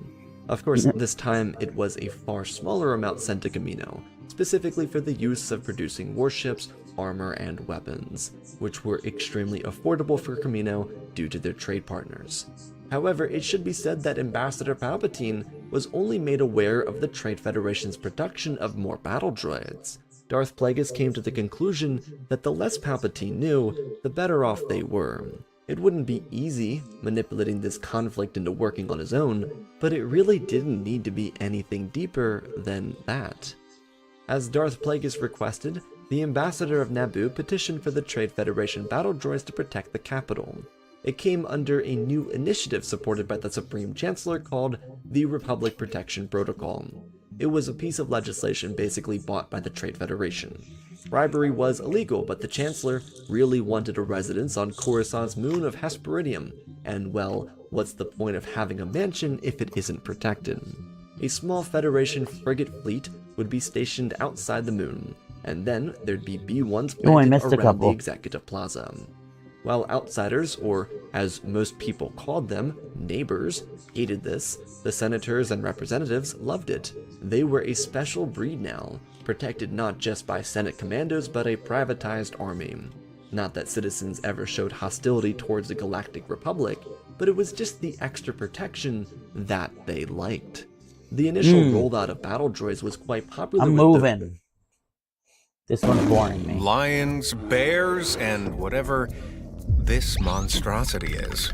These beasts are downright terrifying in their own right, and every one of them has a taste for human flesh. Come with me as I count down the deadliest man-eaters the world has ever seen, with each one even deadlier than the last. Dun, dun, Let's dun. start in the Sharda River, Nepal. Here, creatures undisturbed by man can grow to incredible sizes. The Goonch catfish can reach at least 7 feet long, but according to folklore, much larger.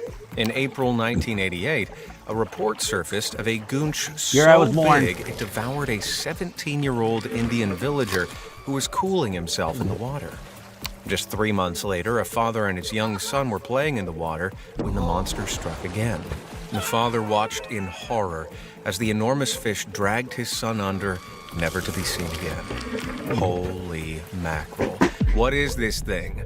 Well, Goonch dwell in fresh water across the Indian subcontinent and are well known for their bullish behavior. To catch their prey, they use their serrated backward-facing teeth. So if one gets hold of you, it digs in deep and there's no escape. Locals believe this all started when people threw the remains of cremated bodies into the river after funerals. The Goonch feasted on the burnt offerings, swelling to a monstrous size and growing to love the taste of human. And then in 2007, the fearsome fish returned once more. An 18-year-old Nepali was dragged down into the river by something witnesses described as an elongated What would you do, Caleb? With a chasm-like mouth. A giant catfish But just this was no chomps mythical on your, beast. your The rear. Goonch's smooth skin and gigantic jaws fit this description perfectly. Not that that's the only man-eating catfish chronicled by humans. Just look at this Piraibot catfish, native to the Amazon River, and the poor guy who tried swimming in its waters. This is a recreation of what happened, but it's based on chilling eyewitness accounts and shows how horrifying a catfish attack would truly be. As for the Goonch, if your math is above preschool levels, you'll know it has a total body count of 3, without even leaving a body. But be warned, this is just the beginning. Everything you're about to see next makes this man-eating fish look like a harmless guppy. At least I can tell you what that devil was. For the next one, no one really knows. It all began in 2003 in the mountainous giant catfish, 7 foot Malawi, when a mysterious monster suddenly started preying on villagers. Have you seen them people who like stick their hands in the holes trying to get a catfish to eat latch onto their hands to catch them? Want to do that with that 7-footer? There. Nobody ever saw what was responsible, but victims were found with claw marks on their faces, torn off limbs, and even crushed skulls. Ooh. 19 people were attacked by this creature, dubbed the Terror Beast, sending at least 4,000 others fleeing from their homes to seek refuge at the district headquarters. What was this bloodthirsty monster? Well, 1 year before the Terror Beast's terrifying rampage, a rabid hyena had stolen the lives of 5 people before being taken out by game rangers. Rumors spread that the Terror Beast was the reanimated body of this hyena, a creature of witchcraft come to feast on the flesh of the living. A Parks and Wildlife officer tried to reassure people that this was untrue and the creature was just another rabid hyena, but survivors swore it was something more. They insisted hyenas don't attack whole villages without being cornered, and that the Terror Beast's appearance just didn't match up. However, any attempts to shoot or kill it failed, and then it simply disappeared from all records. Despite its many attacks, the strange creature ties with the Goonch with a total body count of 3. Its whereabouts today? Who knows? Perhaps it's still out there, biding its time to hunt again. Way back in July 1916, a blistering heat wave drove visitors to cool off at Beach Haven, New Jersey. Folks were well aware of sharks, but back then they didn't have the reputation they have today, and they happily frolicked in the water, oblivious to the terror that was about to grip them. On July 1st, a 25-year-old man went for an evening swim when something sharp grabbed him. An I mean, it's definitely excruciatingly interesting, stripped and the there's a flesh few from his leg. things like the The lifeguard rescued him, Bernstein and he Bears. survived It's long enough to reach Bernstein dry and a land. couple other But things that. tragically, blood loss. I mean, finished I him. don't know what you mean. At What the if I time, think people about didn't it? even suspect a It's. shark. I think Some it's something suggested that a sea happens, turtle, but since they're known for snapping. I don't know why. Consequently, New Jersey beaches remained open. Big mistake. The second attack occurred on July 6th, when a swimmer had both his legs bitten off, taking his life with them. Panic spread. Newspapers now reported the perpetrator as the New Jersey Shark, and people became increasingly scared to step into the sea. On July 13th, a group of boys were playing in a creek. It was freshwater, so they were sure they'd be safe. And all of a sudden, one of them spotted a sinister black fin poking out of the water. Terrified, they all dashed out, all that is except for one, who was pulled screaming into the murky depths. He didn't resurface. An hour later, 3 men dived in to search for the boy. One apparently found him when he, too, was taken by the animal. Clearly, no water was safe from the New Jersey shore. Can you tell what those A are? mere half hour later, a 14-year-old boy was climbing up the dock My little ladder when a danglies? shark took hold of him. Speaking about the horrifying encounter, he said he'd felt his leg going down its throat, but amazingly, he was able to yank free. He was swiftly taken to hospital where he was treated and survived. I have 1 Maybe dangly, 2 the only dangly, one. 3 dangly. Now people's 4, fear 5. turns to anger. And then I They have had my. enough of this damn shark. This is so a they streamer armed guy that I themselves with enough follow. guns Ooh, and dynamite slam. to put an end to the Jersey Ooh. man-eater once and for all. More. The East Coast Ah! swarmed with amateur No. hunters who together Slap. killed hundreds of sharks. Only for Slap. autopsies to show that none of them had any sign of human remains right. inside them. And then on July 14th, taxidermist and lion tamer There we go. Michael Schleiser claimed to have ended a great white with a broken oar after it nearly sank his boat. After opening it up, he made a shocking discovery: human flesh and bone. Could this have been the infamous culprit? Well, it certainly looked like it. The huge shark measured 7.5 feet long and weighed 325 pounds. That's 1.5 times heavier than the average man. Being a taxidermist, Schleiser stuffed the legendary shark and displayed it outside his Manhattan store.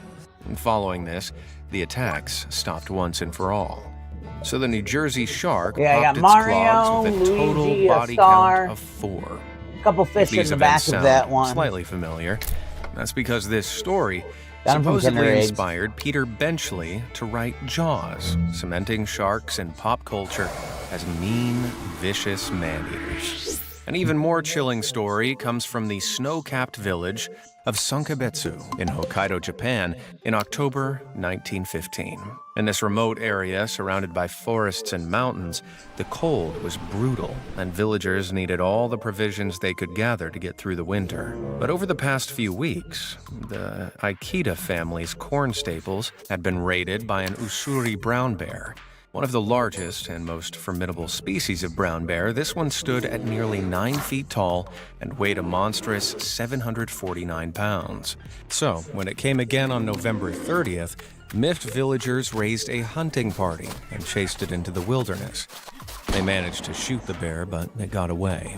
The next day, they followed the blood trail for as long as they could, but with a snowstorm approaching, they presumed the injury would be enough to deter it from disturbing their village again. And they were wrong. Over a week passed when the brown bear returned once more on the night of December 9th, hungrier than it had ever been. Without warning, it suddenly burst into the Oda family home, ambushing a mother and a neighbor's baby in her care. The mother desperately fought back, hurling firewood at the beast and scrambling to escape, but the bear was too strong. Tragically, it took both of their lives and dragged the mother into the forest depths. The next morning, horrified villagers arriving on the scene said it resembled a slaughterhouse. Incensed at the atrocity, a group of 30 men set out through the forest to end the beast once and for all. This time, it didn't take long to find it. Identifying it by the bandolier-like pattern of gray across its chest, they opened fire, but only one shot hit. Tailing it yet again, the men came across the mutilated remains of the mother stuffed under a tree, and realized with dread that it had developed Yeah. a liking for human We didn't flesh. go today because The of the men regrouped at rain. the Oda house, hoping the bear would and return, Nicole working. and it was here they named it But Kisagake, yeah, we go meaning to diagonal sword. well, it's not spoke North Point after its anymore. distinctive It's markings. Community Sure House. enough, Kisagake did come back. Chasing after it, the hunters headed downstream along what they thought must be the bear's trail. Meanwhile, the Mayuki house was filled with women and children seeking refuge after the horror of the Oda attack. Women and children who should have been guarded all night, but when the guards caught wind that Kisagake was back, they too grabbed their guns and ran off to aid the hunt, leaving the Mayuki house alone and unprotected. That night the monster came again. With an unholy roar, it tore right through a wall of the house. Pandemonium broke out, and amongst the chaos, it took 4 more lives and injured many others. Witnesses claimed they heard a pregnant mother tearfully begging Kisagake to spare her unborn child. The bear showed no mercy.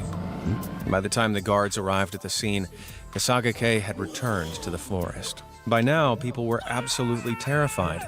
Kisagake seemed like an insatiable demon in the shape of a bear. News reached regional authorities, and a crack team comprised of police and sharpshooters was organized to end the creature's life. Our whole once and neighborhood for was all. like One of flooded, these so men was battle-hardened bear hunter that's why we didn't make it Yamamoto today. Akichi. I felt He bad swapped his because gun for a bottle like the last long 2 ago, services we've missed but have been when appalled your by the dad's been news of the preaching. attacks, agreed to help hunt the bear. With his loyal pack of Akitas and a loyal guide, Aikichi ventured into the wilderness to face Kisagake. After some time, they found the giant resting against a Japanese oak, treading lightly on the snow. Aikichi got about 20 yards from the bear, took a breath, then fired. 1 bullet to the heart, 1 to the head. Just like that, Kisagake was no more. The nightmare was finally over, and Aikichi was lauded as a hero. But the damage the bear had brought left Sankebetsu in ruins. Many abandoned the area, and it remains that way to this day. Even after the Moving bear and was grooving. defeated, I've been live a for victim almost of the 2 Mayuki hours house now. attack Of course, you got to take succumbed away my to their 15-minute injuries, countdown. bringing Kisagake's body count to 7. But rest in peace. The title In the right now, mid-20th century, highest body counts Maisa, ever. now Be known as amazed. Karnataka, It's the video India, we're watching was right a now. That's Muslim funny. shrine nestled into the Navagara Hills and maintained by a guardian and his family. Yet the area was plagued by some kind of wild savage that had been targeting locals. Most of its victims didn't make it. Those few that didn't have much of their face left to show for it. Yeesh. Now I'm One really dark upset night, I the missed. Guardian's 22-year-old son haphazardly wandered out before bed. But something else was there too. Enraged, the creature charged at the young man, biting and clawing at him again and again before shambling away. The man staggered back to his parents, but he was too badly injured, and by dawn, he was gone. Distraught, the Guardian contacted his friend, Indian-born game hunter Kenneth Anderson. After being told the shocking story, Anderson traveled to Mysore to eradicate the culprit. And what was the culprit? A sloth bear. Isn't he adorable? Despite the name, these bears are very aggressive and can do serious damage with their teeth and claws. Yet this particular sloth bear was even more volatile than usual. Some said it was mad, a mother bear out for revenge after the passing of her cubs. Others said that it had fallen in love with a human girl and, frustrated by the interspecies boundary, took its anger me out too. on humans. Alrighty then. Whatever the reason, it meant trouble. On arriving, Anderson learned that the Mysore bear had mauled 2 woodcutters about 20 miles away in Sakrapatna, one of whom later passed away. A few days later, a cattle grazer was also attacked after wandering too close to a bear's cave. Believing this to be the same bear, Anderson led a small team through the jungle where they found the grazer laying at the foot of a tree in a puddle of red, moaning as what little life he had left vanished. Night was falling. They needed to leave the jungle quickly lest the bear return. Anderson tried to carry the grazer away but tripped and sprained his ankle. The others went for help, leaving Anderson and the grazer alone. That Did you night, check out Anderson stayed by the the different grazer's side, but by morning, wood burning his sets that moans I had do? stopped. Eventually, Anderson was found by a search You want party some and taken coasters? away. the bear had outwitted him, for now. 4 days later, the hunter set out to finish what he'd started. He'd heard the bear had wounded 2 more men and was stalking through the fields around Sakrapatna, likely feeding on ripening jujubes.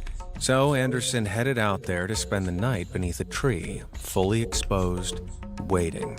Finally, he heard a grunting and the sound of claws digging at earth. He flicked on his torch and boom, there it was. A stocky black bear, rearing on its hind legs, mouth agape, ready to attack. But this time, it wouldn't get the chance. Anderson fired his rifle straight into its chest, and it fell to the ground with a thunk. The nightmare was over. Now, sloth bears often choose to attack humans rather than flee.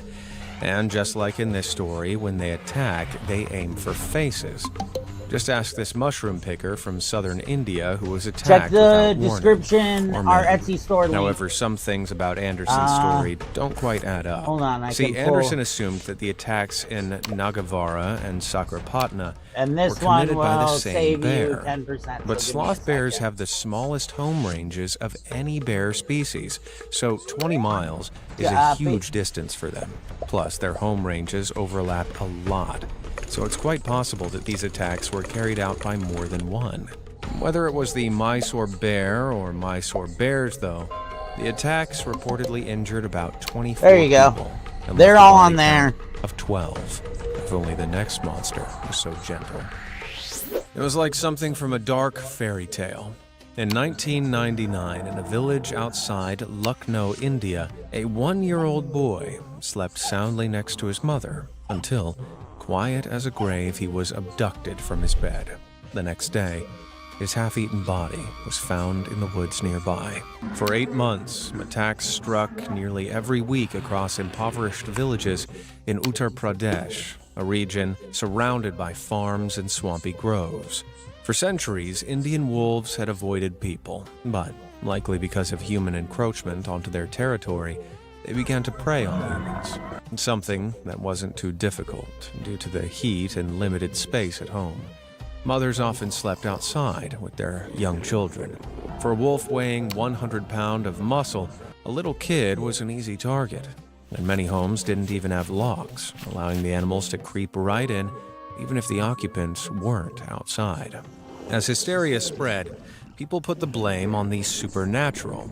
These weren't just wolves, but werewolves of folklore. Others fueled political tensions by blaming India's old enemy, saying that the attacks were being carried out by Pakistani agents dressed as wolves. Paranoid villagers turned on each other, leading to lynchings that killed at least 20 people and prompted the authorities to arrest 150.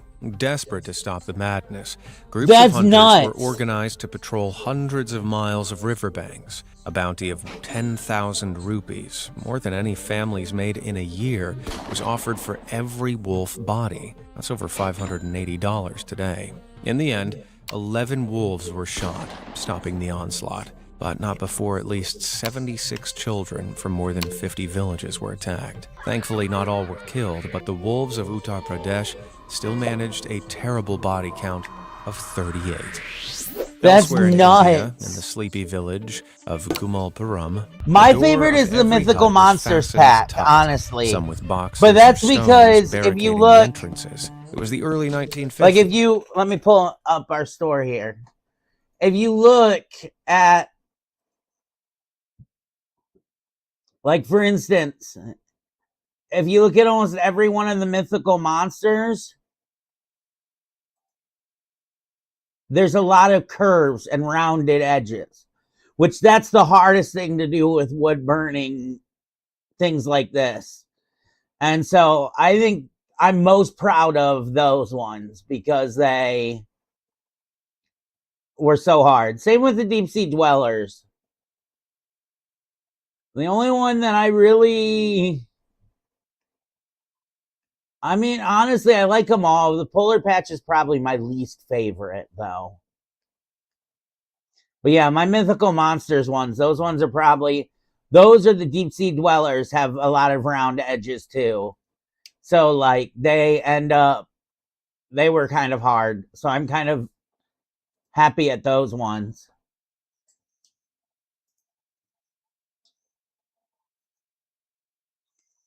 Buy a couple sets and you'll pay for my next art project.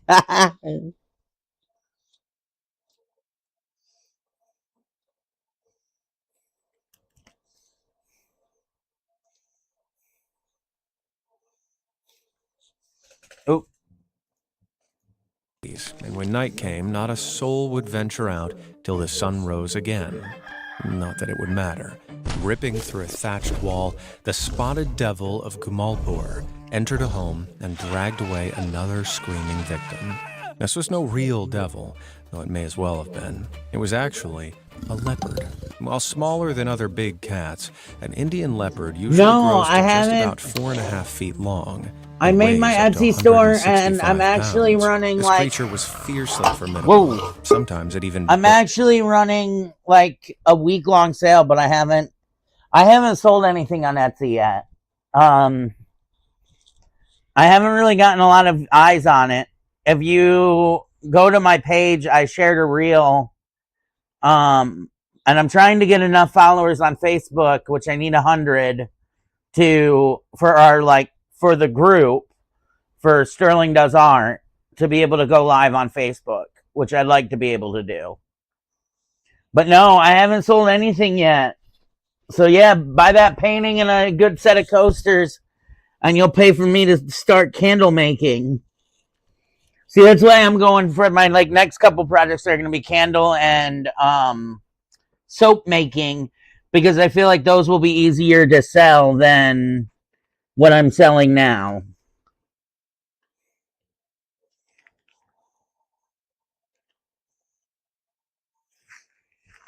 And it sounds like a fun project to do. Not gonna lie. I do a lot of resin stuff. Like there's a whole stack of totes here that's all my resin stuff, art stuff, my clay, and then I got a buffet over there that's got like my wood burning machine, all my paints, all my all the rest of the diamond arts. Like I have a lot of art stuff, but everything that I have now, I've done at least one project of. So I'm needing to, when we have some money come in, I need to put some back for my art stuff. But the car, like I said, the car really bit us in the butt. That was $800 that could have gone to a lot of other stuff. I swear, we have horrible luck with cars.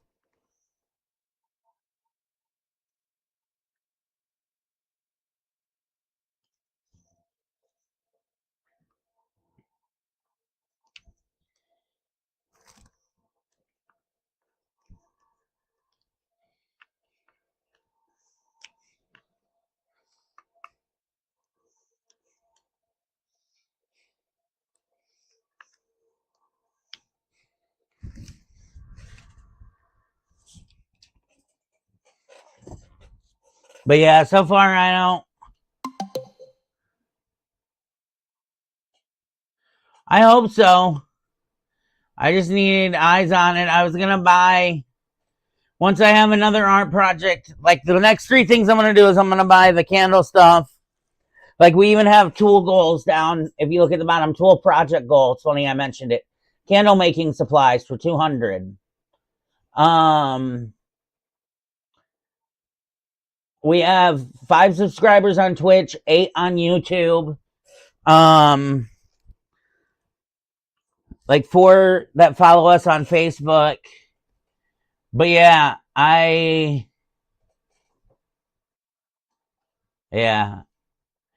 planning to buy the candle making stuff, and then I'm planning to do an ad spend to get our name out there.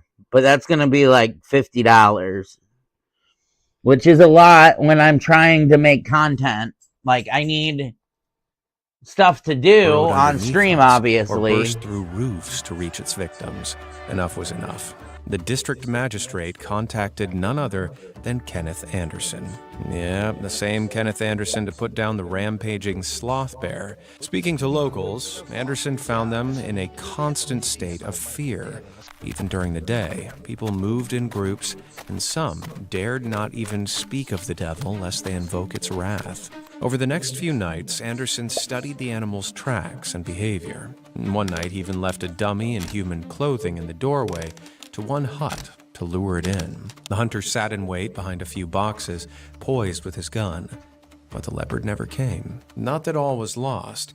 Studying its paw prints, he noticed its right forefoot barely made an impression. Anderson realized it was walking on it sideways, so it must have injured it somewhere down the line, meaning it couldn't hunt its usual prey. This, he realized, was why it's been feasting on humans.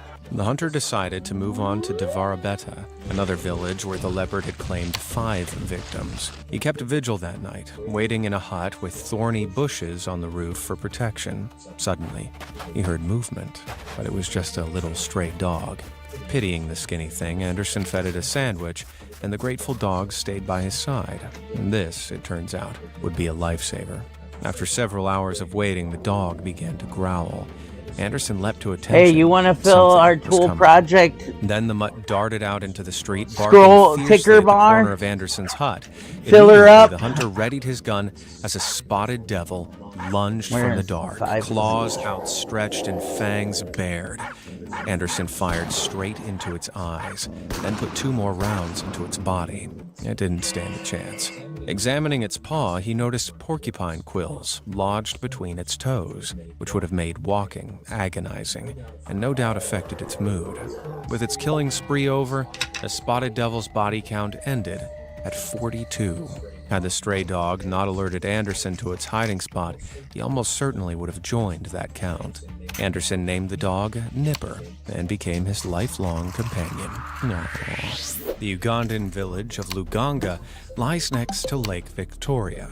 But beginning in 1991, a beast would emerge from the lake and take unsuspecting children as they tried to collect water.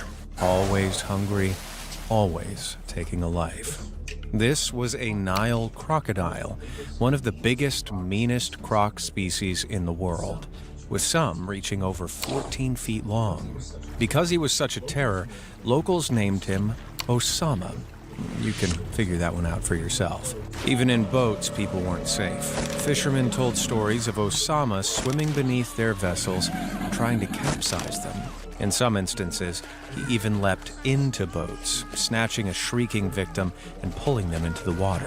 Highly unusual behavior for a crocodile.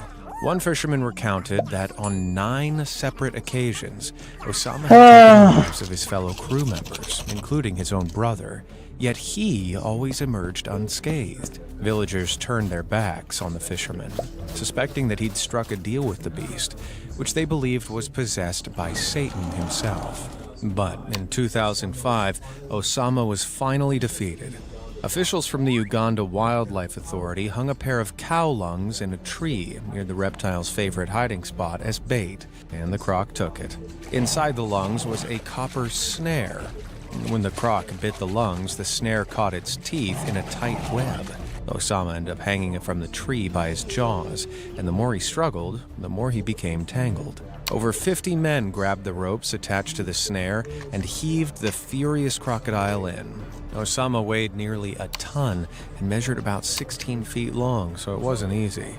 In total, the croc had claimed a devastating 83 lives, devouring 10% of the village's entire population. But now the people had him right where they wanted him, gagged and tied, only to learn that wildlife officials forbade them from finishing him off.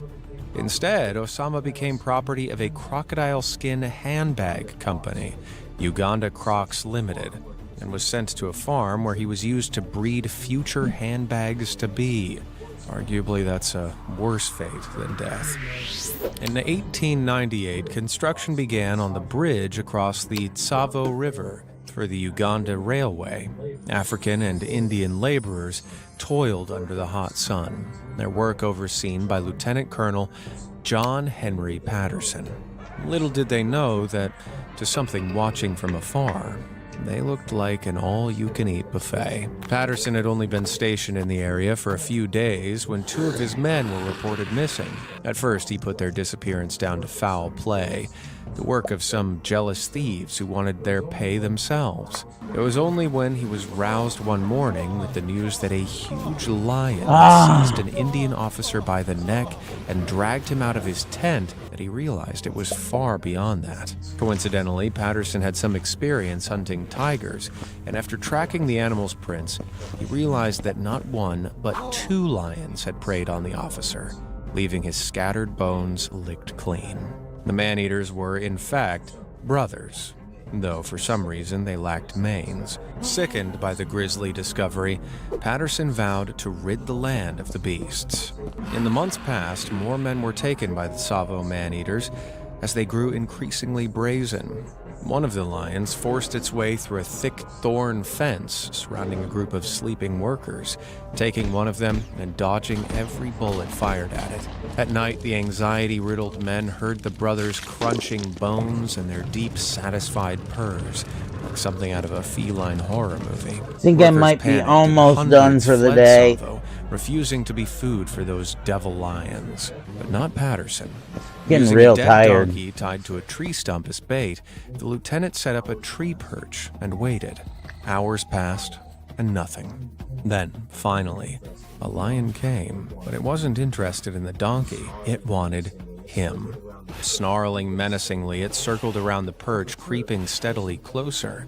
Unperturbed, Patterson held his gun calmly and fired a shot, wounding the animal. Recoiling with a whimper, it tried to flee into the jungle, but he fired again, leaving it in its death throes. The lion's body was brought back as a trophy, measuring over an incredible 9 feet long. But there was still 1 man-eater left, and even after the death of its brother, it didn't let up.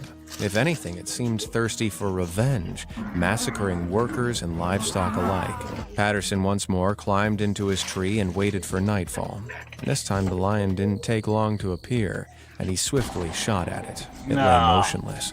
Assuming it was dead, he scrambled down from the safety and walked up to the hulking mass of fur, but just as he got close, it reared up, very much alive, and started to charge. I think I'm gonna call it a night. Patterson fired off more Probably shots tomorrow again I'll and be again. on again Just as doing he thought this. he was Why a did my goner, camera the beast just shut let out down? a blood-curdling roar and collapsed at his feet.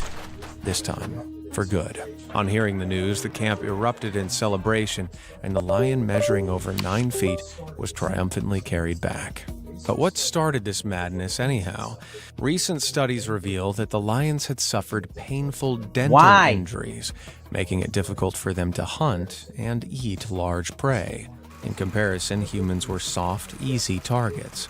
Another big reason behind their Why is aggressive my camera behavior being dumb? could be down to rinderpest, a deadly disease that decimated cattle and buffalo throughout the Tsavo area, diminishing the lion's natural food source. While it's reported that the Tsavo manhunters took 135 lives, a 2009 study put the body count closer to 35. Either way, they left their bloody mark on history. Why is my camera In the 18th being century, stupid? Gévaudan, southern France, There it goes. was an isolated, untamed land filled with impoverished Well, peasants. Caleb, I'm gonna where the let you ancient go. I think forests I'm gonna get still off seemed for today. enchanted. In June Tomorrow I'll probably pop on a little bit 1764, earlier 14-year-old girl and was go a tending little to bit flock later. of sheep when a monster took her life. And she was only The boy the came first. back today, Over the and I'm next really 3 years, the creature would slaughter many more, preying mostly He's on been women and exhausting children. me.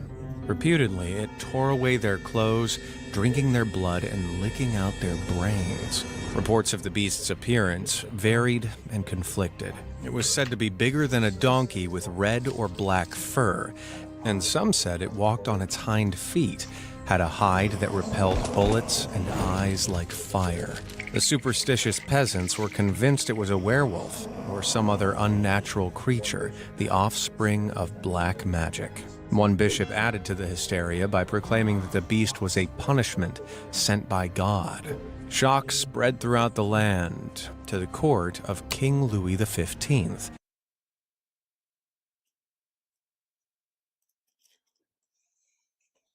Well, kid, I'll talk to you later. Have fun.